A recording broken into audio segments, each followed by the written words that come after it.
had a dream last night. You were only 23,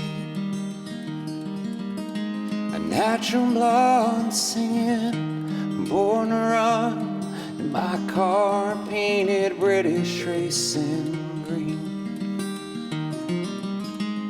And on a mountain in Ohio, under a wildfire canopy, a beating heart was placed in your hand, and yours was worn upon my sleeve. And maybe in the end we disappear, my baby, like vapor in thin air, and you can breathe me, and I'll rest in your lungs, just inches from your heart.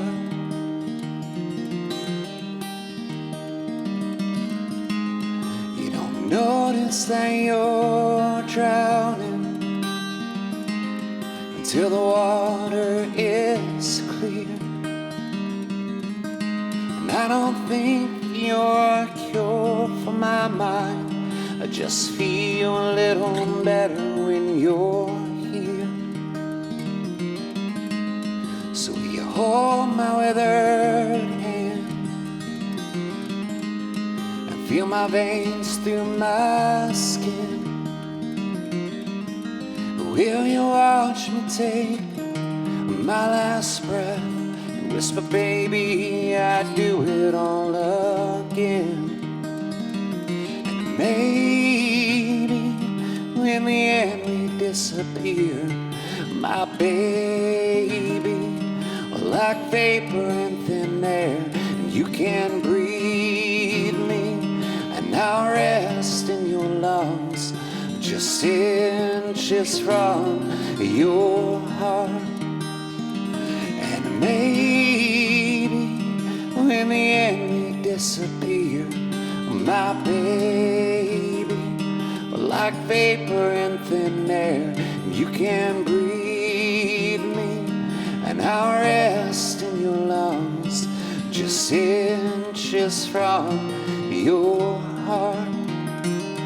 Just inches from your heart, just inches from your heart.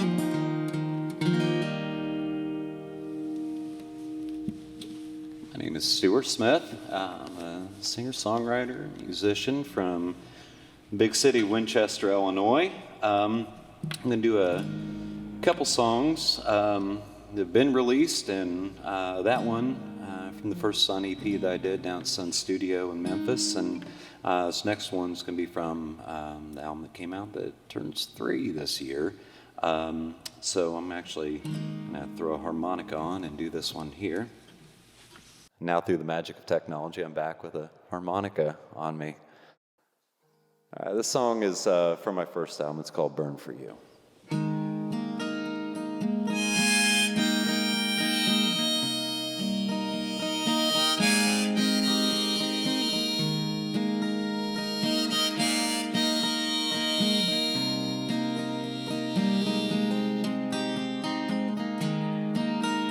I remember the deafening sound of your laughter in this house. A cold breeze moves through my hands. I see you slip off your shoes to dance.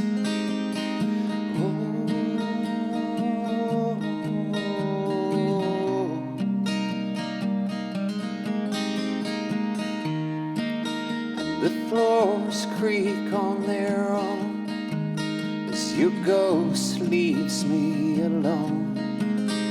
The sky turns to gray and the gray turns to white. It's never quite day and it's never quite night. No,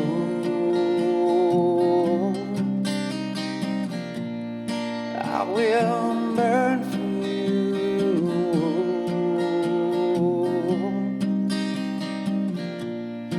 I will burn for you.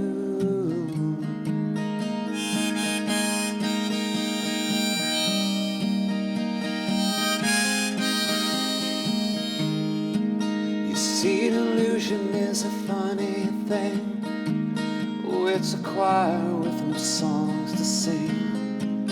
And like a hurricane moves fast, destroys everything in its path.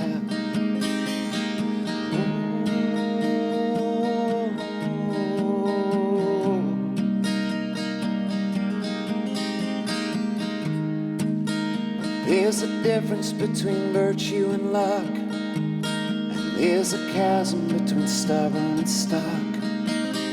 When hope becomes fear, fear becomes sight, it's never quite wrong and it's never quite right.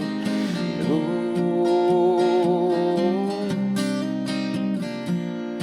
And I will burn for you.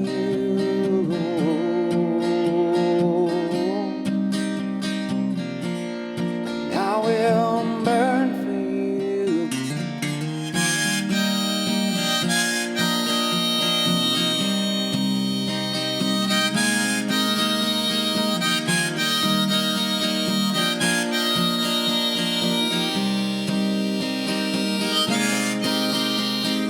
Bless your heart, my orphan of love. You can tell your tales to God above. This rain hits the gutter and the gutter hits the sea. Well, the best of you will come back to me. And oh,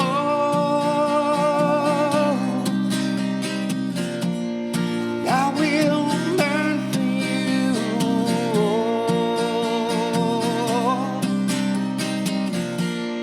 And I will burn for you.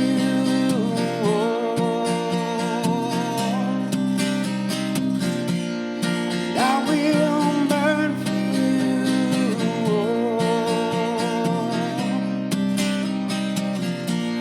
And I will burn for you.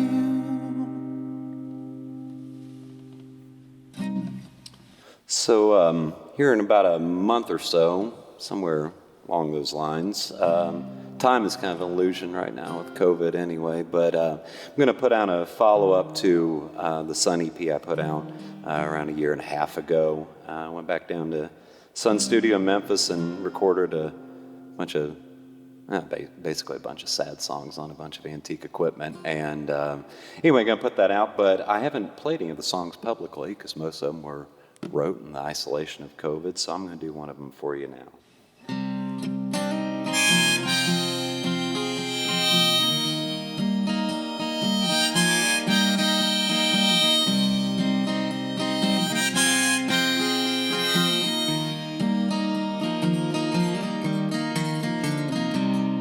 Do you remember how forgiveness feels?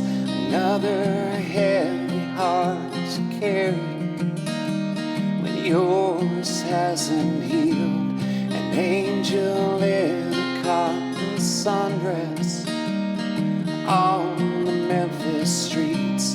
There was a time I swear I saw you, and I swear you saw me. We're gonna use words like forever, always and never. We could start from here. We can't change or take back what's in the past. We could start from here. If all my words amount to bullshit, eclipsed by the hurt, would you still be beside me as I'm lowered in the dirt? And I would give you back the good years we've long since forgot, and loved you for who you are instead of who you're not. We're gonna use words like forever, always and never. We could start from here. We can change or take back what's in the past. We could start from here.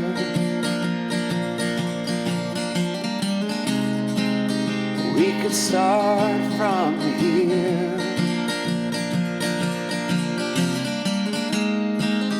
We could start from here.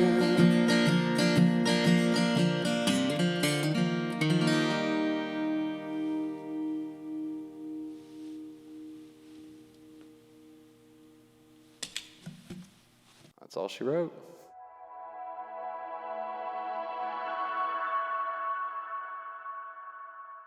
Hi, I'm Ted Morrissey.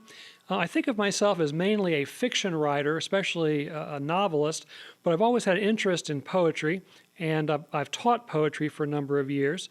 And then in 2012, my father passed away rather suddenly, and I was having some difficulty kind of processing what had happened. And then I guess it was the winter of 2015, I got particularly interested in the Romantic poets, Keats, Shelley, Wordsworth, etc., and especially in their sonnet writing. And so I thought, you know what, I might try my hand at writing some sonnets. I was still, like I said, kind of processing my father's death. So I thought, well, maybe I'll try writing some sonnets in apostrophe to my father. And I thought of them in my mind as the Laertes sequence. Laertes is the father figure in Homer's Odyssey. And so I started writing some sonnets, and I've been writing them in dribs and drabs for the last few years, and I've got several out there. A few have been published, and so I'm very pleased to be able to share them with you in this video. I'm going to start with a sonnet which is directly related to the image of Laertes, although not all of the sonnets play that directly with the metaphor, but it's titled Shroud. Your left behind clothes still occupy closets and clotheslines in the basement. She refuses to donate them away, insisting that family may want them, implying should want them. But it feels like clothing oneself in Laertes' shroud, where an unfinished thread may hang exposed, left incomplete by clever Penelope, who wove and unwove to keep the suitors at bay, to halt time, delay the fated. Just as she is doing now to stay the completeness of your death, leave the final act unfulfilled, a thread left unfixed. Clothes hang here, are folded there, frozen, amplifying your absence more than the framed photos on the walls, as she awaits your sail, white on the horizon, gift of beneficent gods. All right, this next sonnet is titled Argonaut. My dad was an artist, and in fact, in his youth, he went to the Art Institute in Chicago for a while, but he was colorblind, and so he felt that was a bit of a hindrance and ended up getting into advertising, newspaper advertising, because the black and white and shades of gray didn't really affect the fact that he was colorblind. And so when I was a kid, one of my fondest memories was to go to the newspaper where he was an advertising agent, and so this sonnet is based on that experience. The rumbling roll of the press, the saturating smell of ink, floors vibrated, hung pictures quaked. It felt like being aboard a great machine taking flight or barreling down a track to adventures unknown. And in my child's view, you were a captain of this wondrous craft, you of the gray steel desk in a room once removed from the chaos. Your panoply, scissors, rulers, rubber cement. You transferred your love of the place, this thrumming world of the word, into me more thoroughly than by transfusion. Ink, blood, skin print, circulation, your gift of a trajectory still ascending.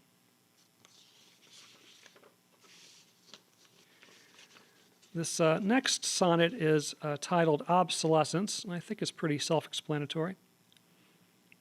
License plates from vehicles long gone hung in the garage on a rusted nail. Each year a different color, the oldest encased in cobwebs, suggesting you never took them down to sort through memories of whatever cars and road trips they may evoke. whatever carefree conversations and long peeling laughs caught between the plates, whatever bachelor dreams, whatever life was before we came along. Perhaps your keeping the plates wasn't about remembering, but rather about declaring their obsolescence and that of the life you left, like an old road left off a newly printed map, like an old map crumpled beneath the seat. This next sonnet is titled Symmetry, and it actually breaks a little bit from the other sonnets in that these are all Petrarchan sonnets, meaning that they are broken into basically two parts with an octave and a sestet, an 8-line section and a 6-line section. And the 8-line section sets up kind of an issue or a question or a problem, and then the 6 lines respond to it. And each of these sonnets work in this way. This particular sonnet, though, I thought it might be a little bit clever, since I'm titling it Symmetry, if at the end, instead of breaking into a sestet, it actually kind of breaks into a haiku. So it'll sound a little bit different at the end, perhaps, than some of these other sonnets. I don't recall how the tradition began, whose idea it was, yours or mine, the quest to buy the most misshapen Christmas tree in town, searching lot after lot, scratchy carols piped over the PA systems until we located truly the least lovable pine. We'd bring it home to be weighed down with mismatched baubles, further distorting its already far from perfect form. But we pretended we chose it for its beauty, its beau-ideal symmetry, and everyone's boisterous needling was part of the annual play. Wintry fall morning, year closing like a sad ending book.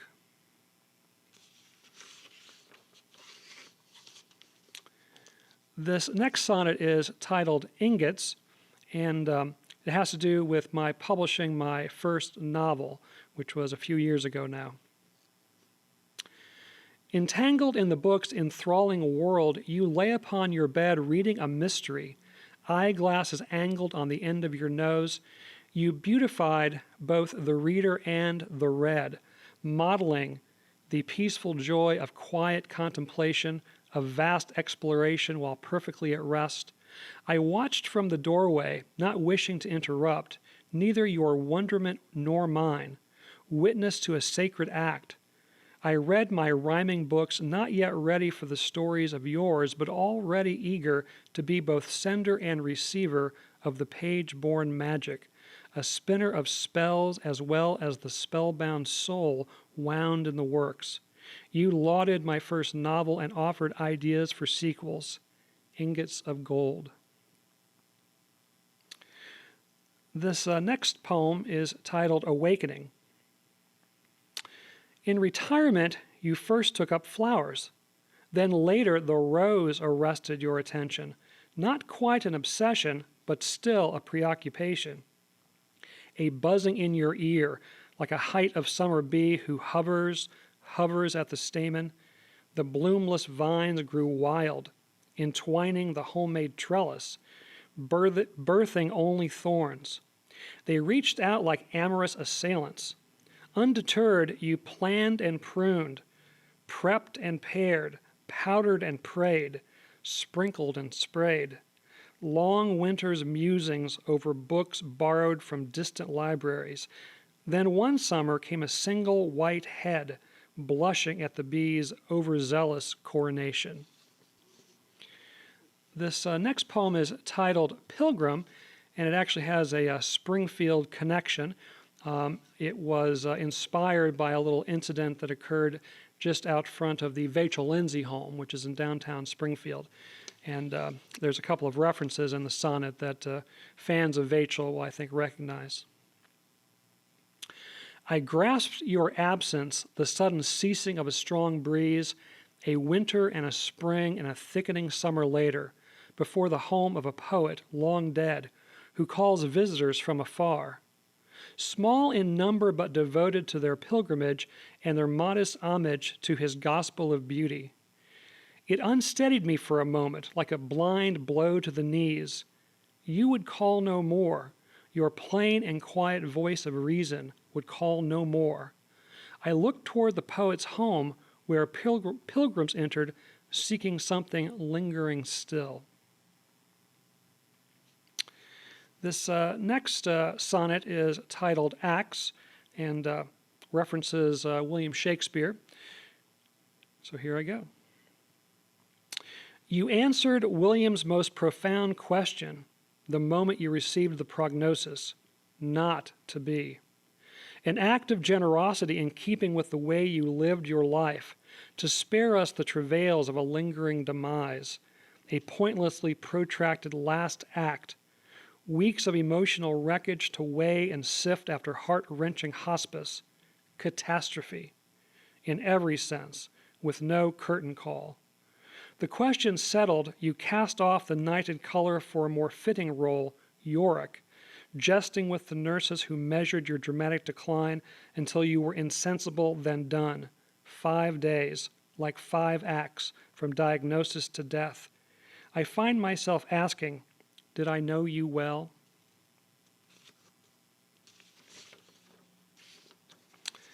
I just have 2 more poems. This next is titled Mass. Again, I think it's self-explanatory. You and your brother were Catholic schoolboys, which meant daily Mass in the ways of the Romans who crucified Christ. You didn't care for the 60s reforms. The new rituals felt cold and common, the body and blood reduced to mere wafer and wine. You missed the magical Latin as Father intoned the mystery, and you carefully incanted in enigmatic kind.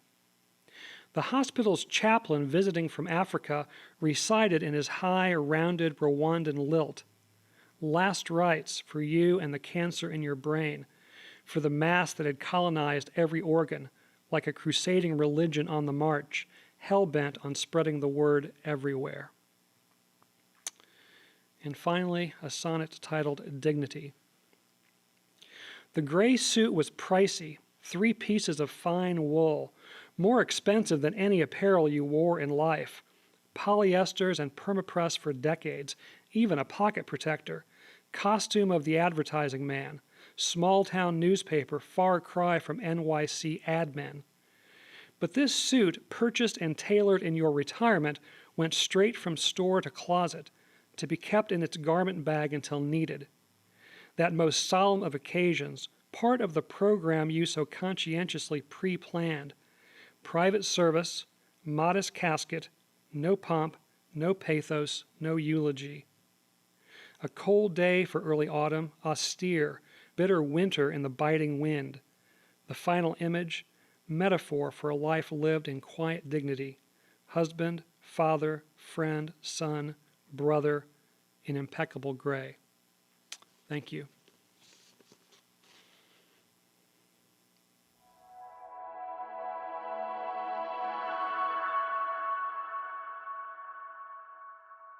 My name is Michelle Smith. I am a lifelong resident of Springfield, and I am a self-taught pen and pencil artist.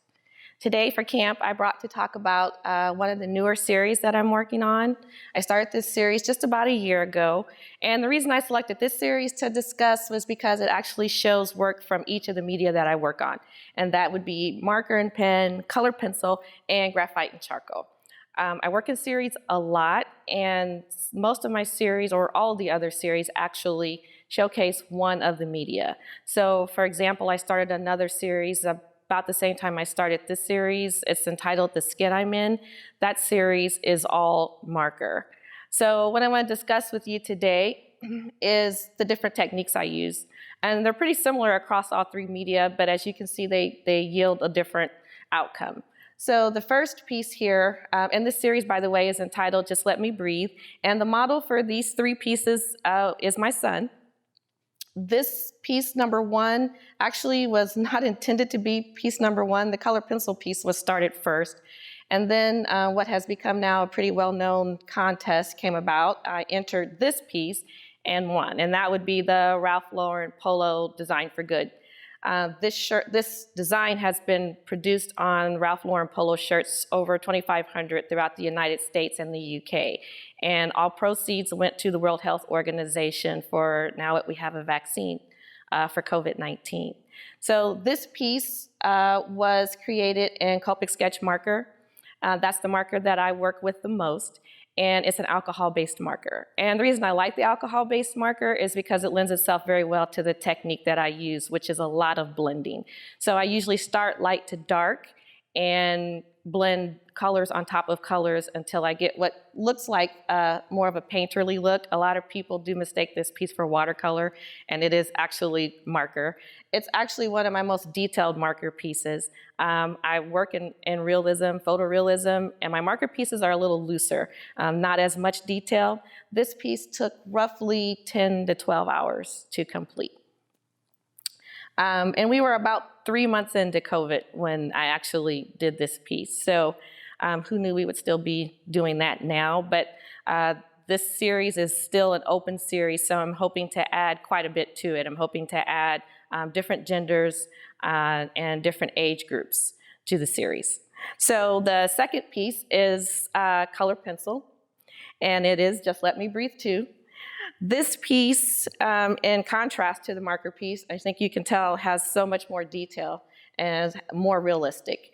It is done in Prismacolor color pencils, which is a wax-based pencil, and that's what I use all of the time. Being self-taught, I haven't quite got the time to work with oil-based pencils, but I'm working really hard to be able to try those out and do that. But Prismacolor is absolutely my favorite, and 90% of the time I'm using Stonehenge paper for that. And the reason being, it's a very durable paper with a little bit of tooth, so it grasps the lead very well, but it takes a pretty good beating. I use lots of layers of lots of colors and varying degrees of pressure. At some point, I'm doing burnishing, which is very heavy pressure, and the paper stands up to that very, very well without degrading the quality of the paper.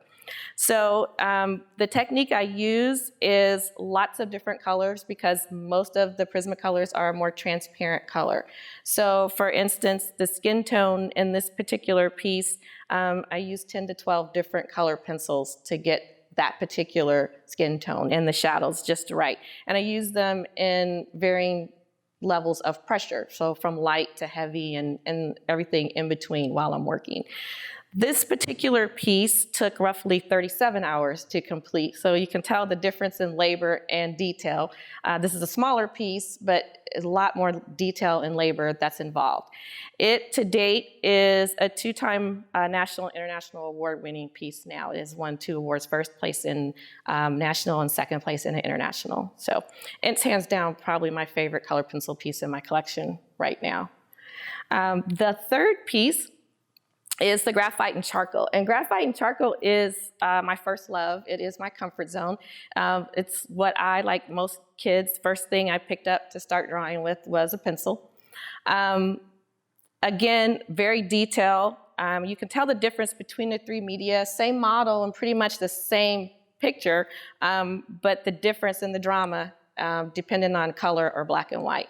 So the difference in the graphite and layer and the technique that I use is that I still do use layering. However, obviously there's no colors to layer. So I layer what's called the grades. There are different grades of graphite and charcoal. I always use pencil. There's the rare chance that I may use powder to lay as a foundation, but 99.9% of the time I'm using pencil just because I like the flow of the control of the pencil. I work from what's called a 9H, which is the hard lead in graphite, up to about a 6B, which is the soft. The softest is 10B, and I very, very rarely use that. I tend to, if I need to go that dark, just go straight to charcoal. The charcoal grades I use go from HB hard soft to 6B soft. And I blend them together. The difference being between the graphite and charcoal and the other 2 media is with the other 2, I blend using the pen, the marker, and the pencils themselves. With graphite and charcoal, I layer down starting from the hardest grade to the softest in most cases, and then I use different blending tools to get the desired texture and look that I'm looking for. So that's literally anything from a chamois cloth to your average makeup sponge, brush, a Q-tip. I even use my eraser a lot to draw in detail or to shade with. And I use paintbrushes a lot too. And that blends the 2 together kind of seamlessly so that they look like 1 media was used instead of 2. This piece is new. I literally just finished it about 2 weeks ago. Like I said, it is an open series. I love to get someone other than my son to model for me for this series. The second reason I chose this series was because I think it also represents, to a certain degree, the civil unrest and racial tension that we're also experiencing today. So again, between the pandemic and that affects everyone. And so I really would like to add different genders and different age groups and different backgrounds before I close out this series. So this is, like I said, ongoing. I am probably most known for my portrait work, but I am, by gallery standards, one of those artists that are all over the place, quote unquote, because I like to draw everything. I just like to draw. So if you were to follow any of my social media or go to my website, you'll see a little bit of everything there. Several series again, and I draw everything from kids to, I actually love to draw pets and animals, both domestic and wildlife. I do a lot of florals. And I'm just starting to do still lifes within the last few years. There was a time when I found them to be very boring, but I was usually drawing someone else's still life. So at this point, I am doing the setup and the creation of the still lifes and drawing them myself, and I'm actually really, really liking that process. So that, in a nutshell, is Michelle Smith Art, and thanks for having me at camp today.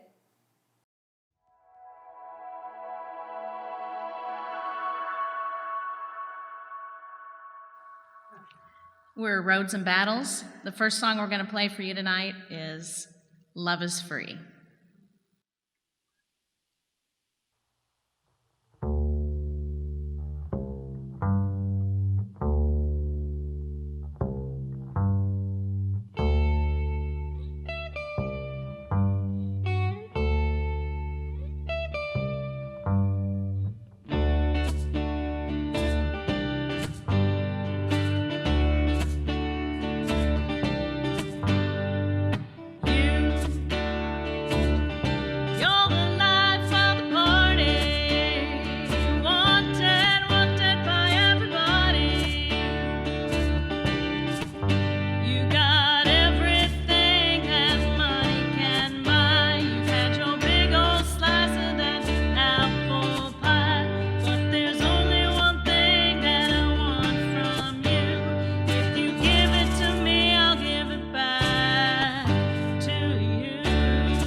This is Lovesick Blues.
The last song we're going to sing tonight is In My Dreams.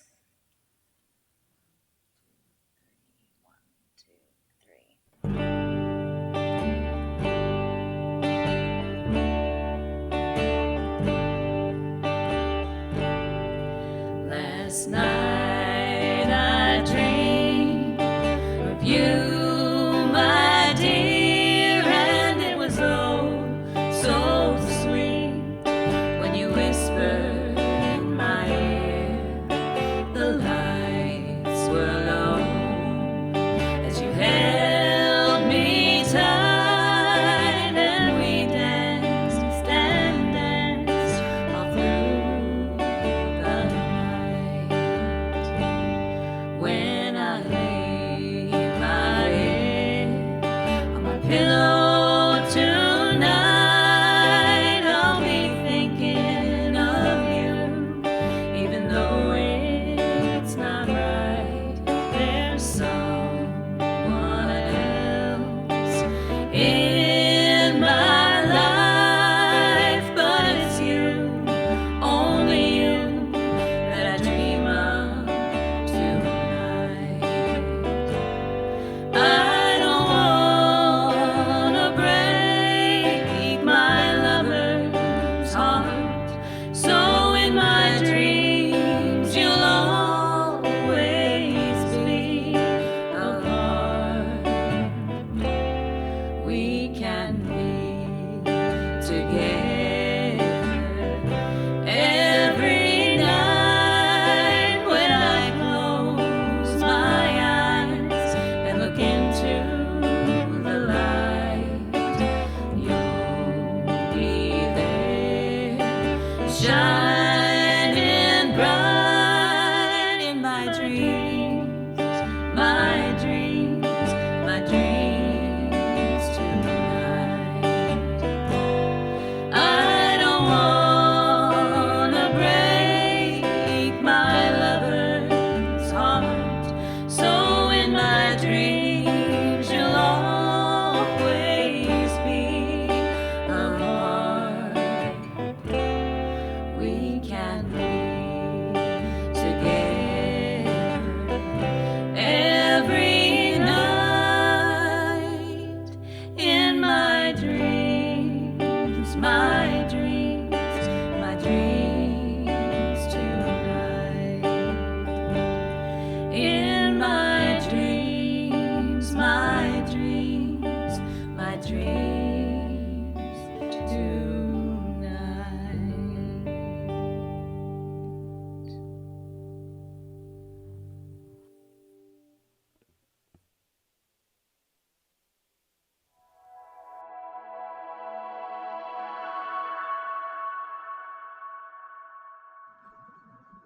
Hi, my name is Carey Smith, and I am a poet living on the north side of Springfield.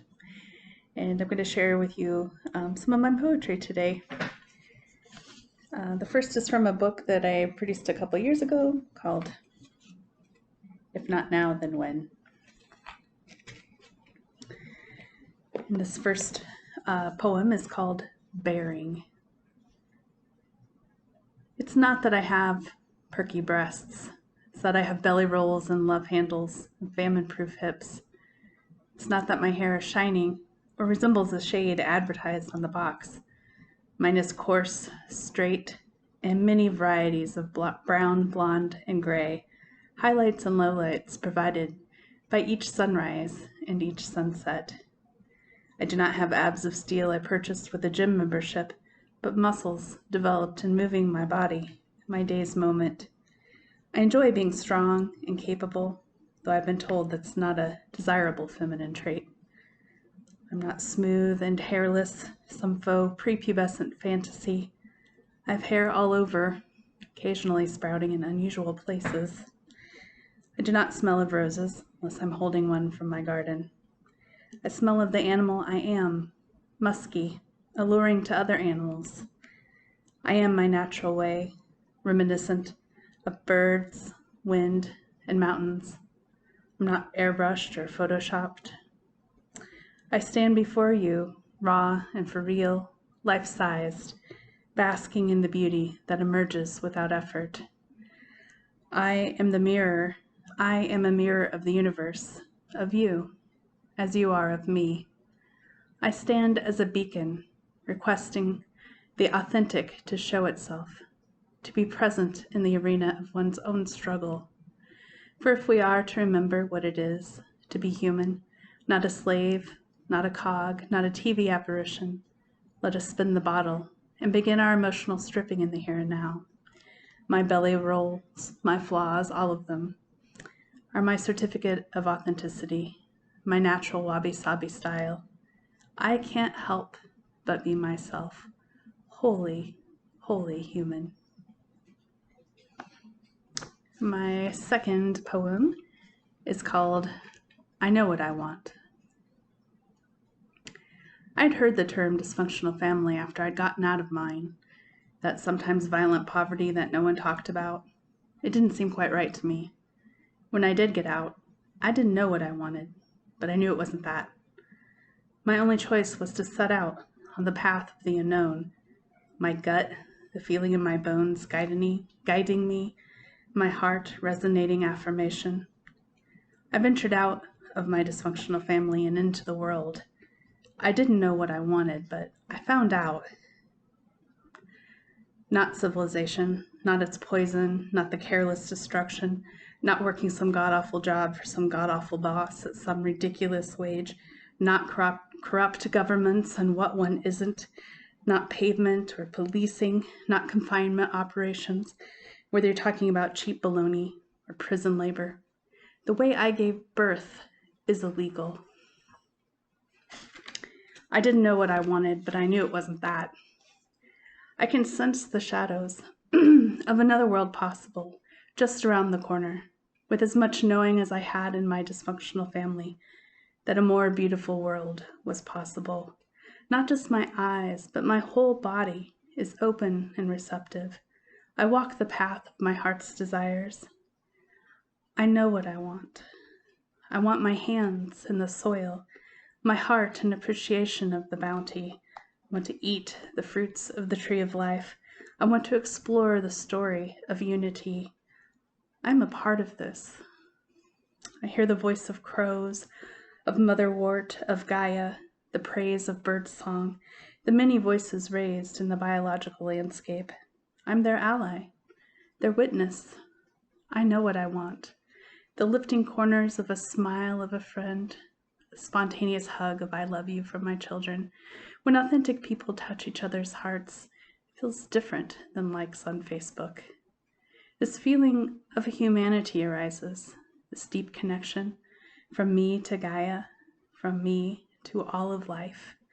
I know what I want. This is it. And my next selections are going to be from the last poetry book I put out, which is called, not so much an original title, but A Golden Book of Springfield from 28, to take on Rachel Lindsay's Golden Book. The first poem from this book is called Crow. The ruins. I walk around them 100 years before civilization's tall buildings, crumbling ruins yet to rise. I stagger around Rachel's golden city in the magic dusk dawn of every time. The matches in my pocket, I feel them crackle with anticipation. The concrete rivers flow beneath my feet. The steel and glass jungle whispers its secrets to me. I am man, straightening her back and walking upright. I reclaim my territory, my hunting grounds. I dissolve their images of desire and replace them with my own. I desire to be human, only human. I crumple up my domesticity and use it as tinder for my matches. Next is a poem called Remembering the Ancestors. When we feel we've lost our way, are confused or unsettled, we ask our ancestors for help and guidance. Their feet walked the path. We fear this shift, this inevitable shift of life change. We adapt as our climate adapts, when we have options, and when we have no options, we adapt to the flow of life. The crow's caw reminds us of the circle of life, the cycles, the webs, we remember we are the earth. We do not destroy ourselves for abstract insanity. We remember we are earth. We connect and are connected. We have power with and no need for power over. We offer our hearts and our hands to our grandchildren's grandchildren. It is at their altar we pray.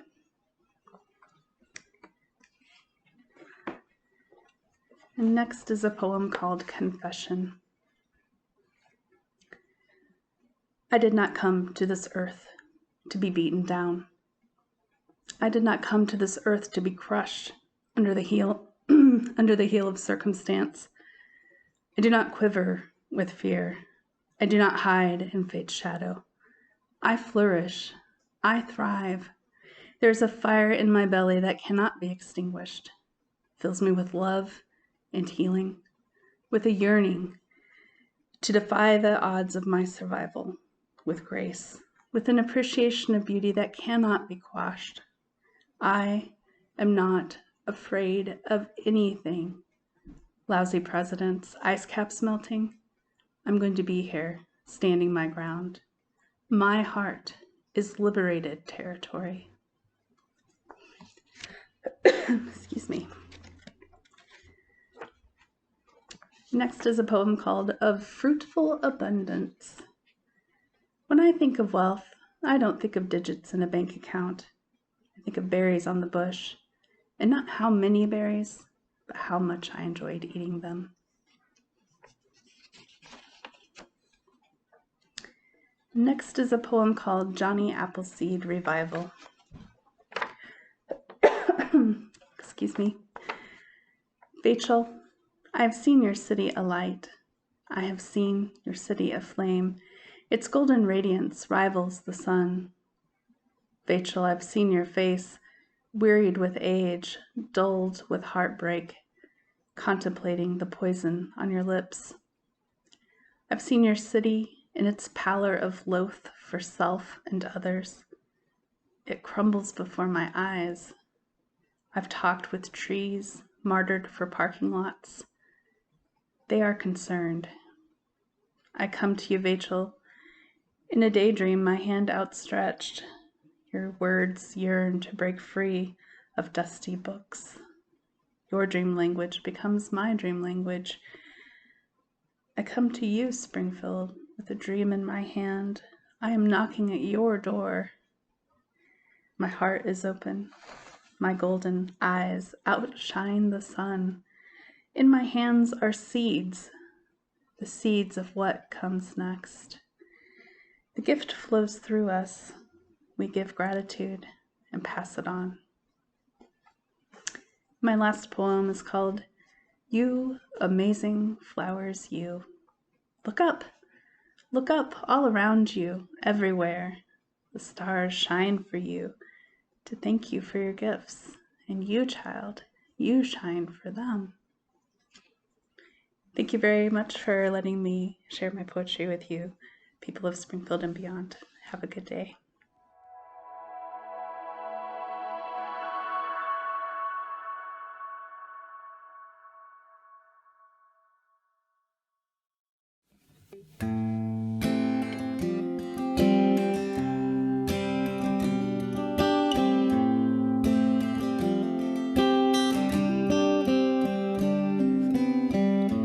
In the morning you'll be gone. You will rise before the dawn. And every time I hear that song, I'll think of you.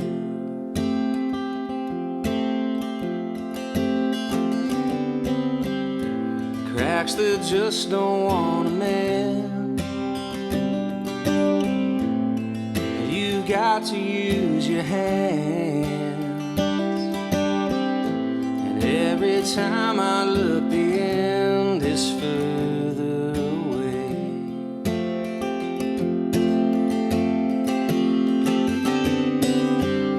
Stay with me now. Make everything alright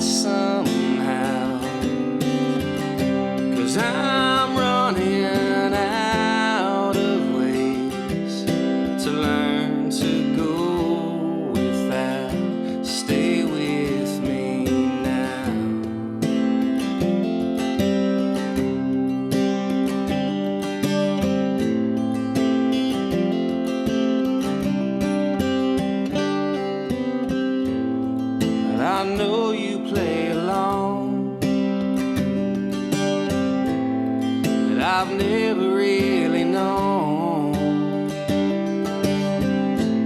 how to be the kind of strong I need to be now.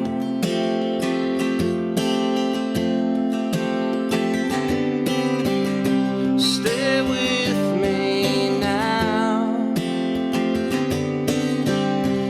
make everything alright somehow, 'cause I'm running out of ways to learn to go without. Stay with me.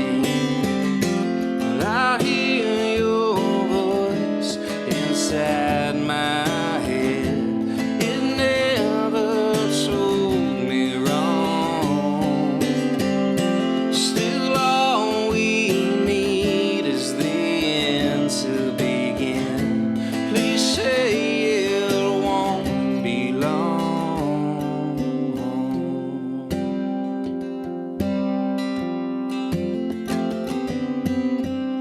Is comfort possible to find? And what do you know to be alive? Will that at least provide my mind distraction now?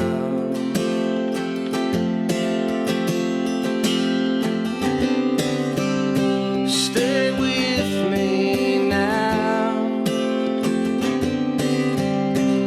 make everything alright somehow, 'cause I'm running out of ways to learn to go without. Stay with me, I can't go without. Stay with me now.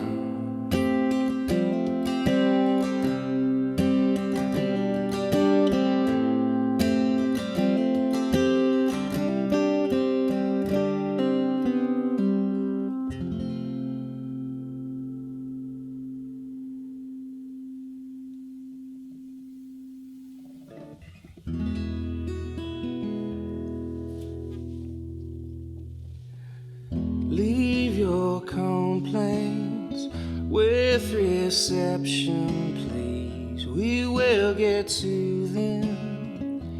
But as you can see, there is a backlog to last eternity.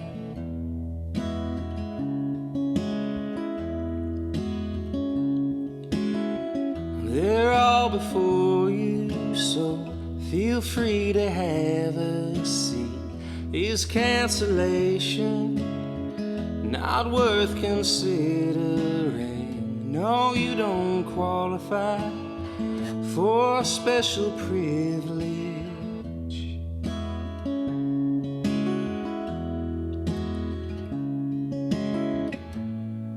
Who do you think you are? We're all spinning in the dark, out here among the stars.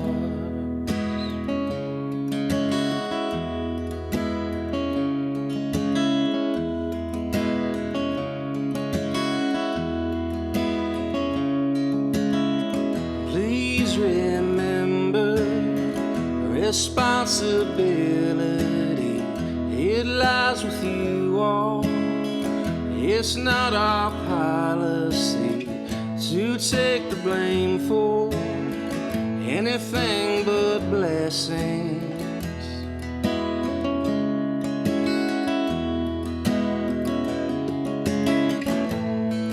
Who do you think you are?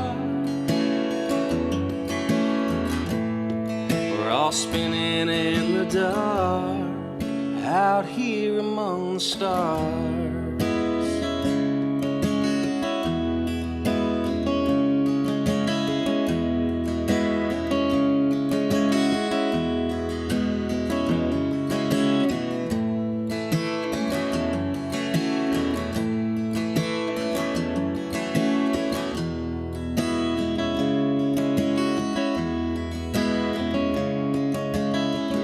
Aren't you all on the same trajectory. Here is a brochure on collective destiny. Please read the pages on love and empathy.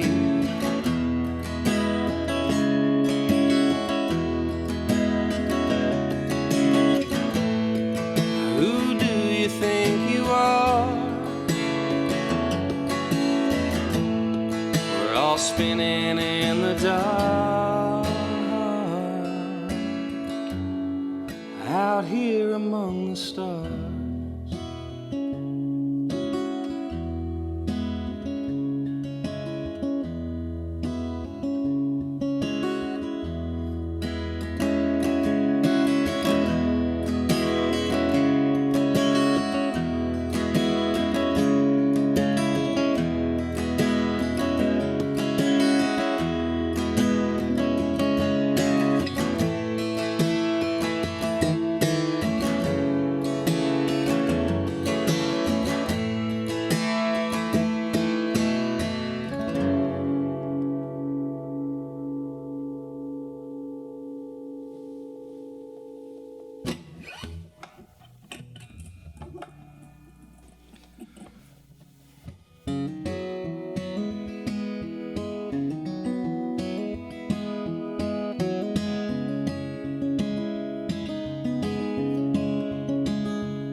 Where were you hiding when you were scared?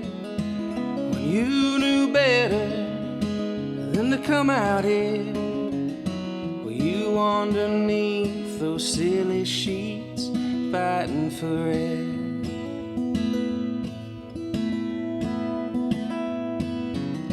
And what were you waiting for? Was there a sign?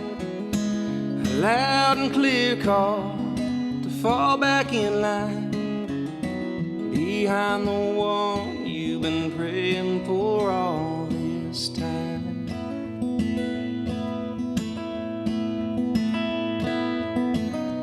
There's a lesson to be learned from this, I know.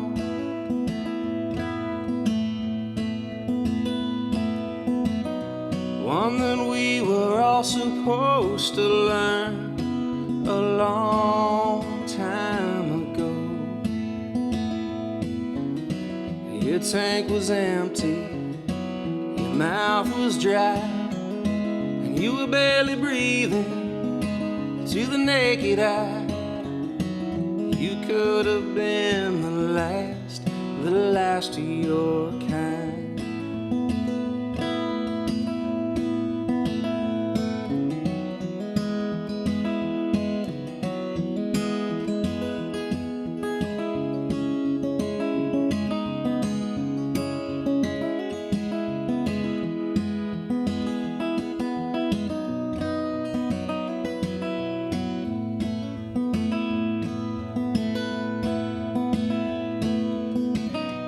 There's a lesson to be learned from this, I know.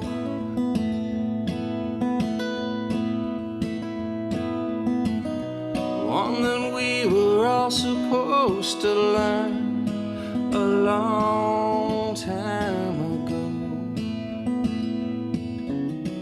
My tank is empty, my mouth is dry, but I won't stop shouting till the day I die. In a world this dark, I choose to be